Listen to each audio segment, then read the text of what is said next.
Summer ட்ரிங்க்ஸில் நிறைய fresh juice recipes இருக்குது. அதில் ஒரு சூப்பரான ஃப்ரெஷ் ஜூஸ் ரெசிபி தான் இந்த பப்பாயா ஜூஸ். இது வரைக்கும் நீங்கள் இந்த மாதிரி பப்பாயா ஜூஸ் செஞ்சதில்லைன்னா கண்டிப்பாக வீட்டில் செஞ்சு பாருங்கள். இந்த ஜூஸுக்கு நான் யூஸ் பண்ணியிருக்கிற இன்க்ரீடியன்ஸ் மெஷர்மெண்ட்ஸ் எல்லாமே நான் ஃபஸ்ட் கமெண்ட்டில் பின் பண்ணுறேன், செக் பண்ணிக்கோங்க.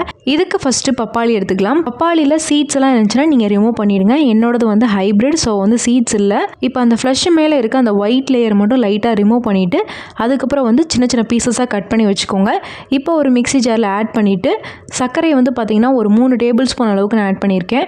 அதுக்கப்புறம் ஏலக்காவை 2 தட்டி ஆட் பண்ணியிருக்கேன். ஏலக்காய் மேலே இருக்க தோல் வேணான்னா அந்த தோலை ரிமூவ் பண்ணிவிடுங்க, வெறும் சீட்ஸை மட்டும் ஆட் பண்ணிக்கோங்க. அதுக்கப்புறம் 1 டேபிள் ஸ்பூன் அளவுக்கு லெமன் ஜூஸ் ஆட் பண்ணிக்கலாம். ஒருவேளை நீங்கள் பால் ஆட் பண்ணணும்னு நினச்சிங்கன்னா பால் ஆட் பண்ணும்போது நீங்கள் லெமன் ஜூஸ் ஆட் பண்ணக்கூடாது, லெமன் ஆட் பண்ணிங்கன்னா நீங்கள் பால் ஆட் பண்ணக்கூடாது. ஏன்னா ரெண்டுமே ஆட் பண்ணும்போது பால் தெரிய வாய்ப்பு இருக்குது, அதுக்காக சொல்கிறேன். இப்போ இது எல்லாத்தையுமே சேர்த்து நல்லா அரைச்சி எடுத்து வச்சுக்கோங்க. இப்போ வந்து இதனால் வடிகட்டிடலாம். இதில் வந்து நான் ஏலக்காய் தோலோடு ஆட் பண்ணதுனால நான் வடிகட்டி எடுத்துட்டேன். அப்படி வந்து உங்களுக்கு வேண்டாம்னு நினச்சிங்கன்னா நீங்கள் அப்படியே குடிக்கலாம்.